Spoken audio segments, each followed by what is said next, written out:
The sea is a cruel and unfeeling archivist. It does not catalog by date or geography. It does not separate tragedy from absurdity. It simply remembers quietly, coldly, eternally. Off the eastern coast of Scotland, beneath the restless slate-colored waters of the North Sea, lies one of its strangest memories, a German submarine resting in silence, its steel hull now pitted and crumbling, its mission long forgotten. The vessel is U-1206. Its story is not one of heroism, nor glory, nor even combat. It is a story about misjudgment, a story about engineering that tried to outsmart physics, a story about how, even in the final moments of a collapsing empire, a machine designed for stealth, power, and war could be undone by a single, misguided flush. It was April 1945.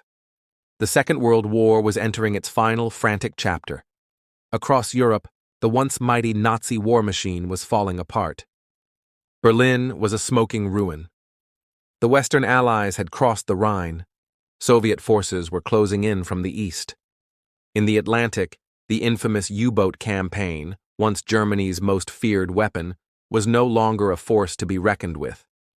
Years earlier, these underwater wolves had prowled the shipping lanes, cutting down Allied convoys by the dozens.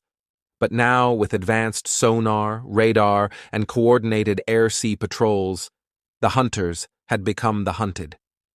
And yet, the orders still came. The Kriegsmarine continued to send submarines into hostile waters. Some were tasked with desperate last strikes. Others were merely symbolic, final gestures from a dying regime. U-1206 belonged to the latter group. She was a Type 6 IC submarine, the workhorse of the German U-boat fleet.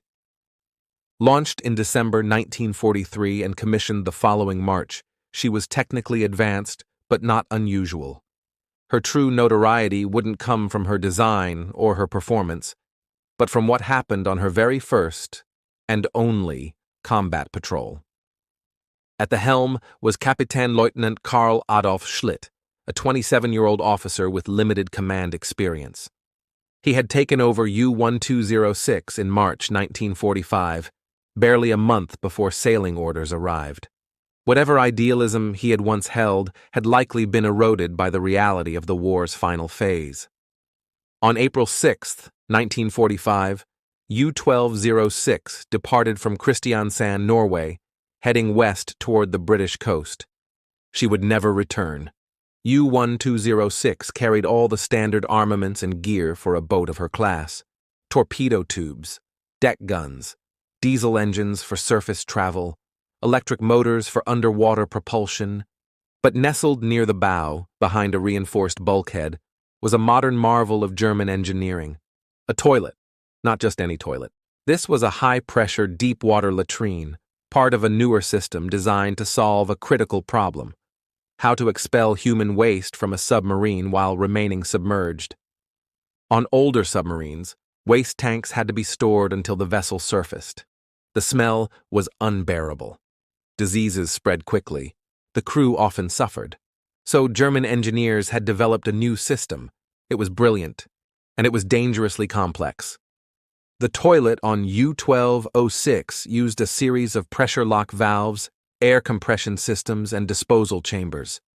Flushing it required a specific sequence of operations, which only a specially trained technician was supposed to perform. One wrong move, and the system could reverse, allowing seawater to force its way back into the pipes and beyond. That's exactly what happened. The incident took place on April 14th, somewhere near the Scottish coast, east of Peterhead. According to most accounts, Captain Schlitt himself attempted to use the forward toilet. Why he chose not to wait for the technician is unknown. Maybe he was in a hurry. Maybe he was embarrassed. Maybe, like so many officers before him, he believed he could figure it out on his own. Whatever the reason, he flushed. And something went wrong. Seawater began pouring back into the system.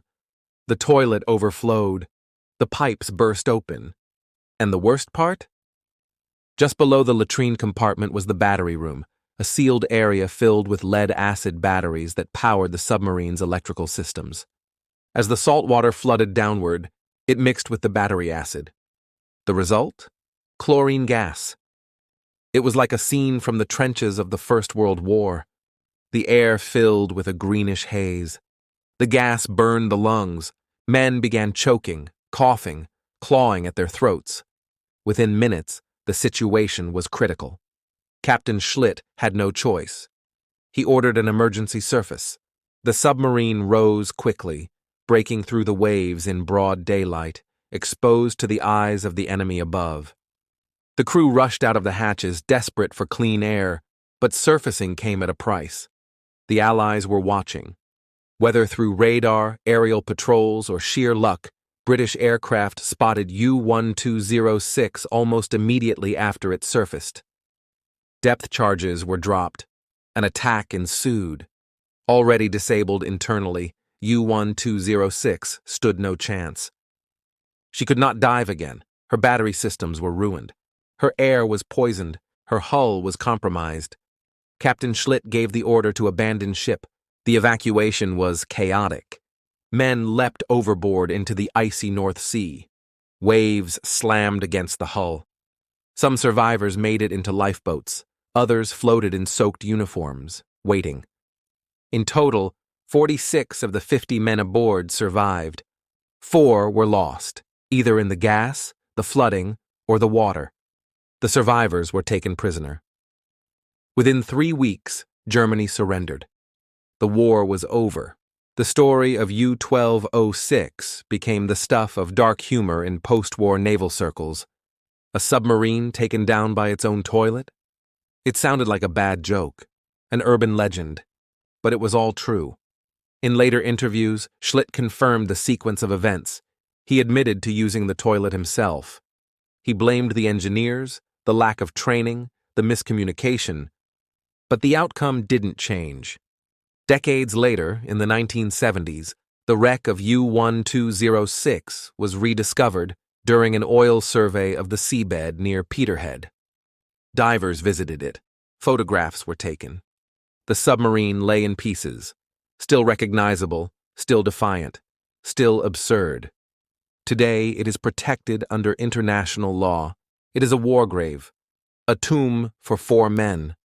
A cautionary tale about hubris, complexity, and the strange, cruel logic of war. There is something poetic, almost tragic, in how it all played out. In the final month of a global conflict, a machine of death and precision was sabotaged not by the enemy, but by itself. By a mechanism meant to bring comfort. By a man who thought he could manage it. By chemistry and pressure and a tiny lapse in protocol. And yet, isn't that how so many great disasters unfold? Not in fire or fury, but in the quiet moment when something small goes wrong and everything unravels. The sea remembers, and down there, among rusted pipes and corroded valves, lies a monument not just to war, but to the limits of control, the fallibility of man, and the quiet, absurd truth that sometimes even the most fearsome vessel in the ocean can be brought down by a toilet. Thank you for listening to The Sunken Ledger. Subscribe for more true stories from the depths.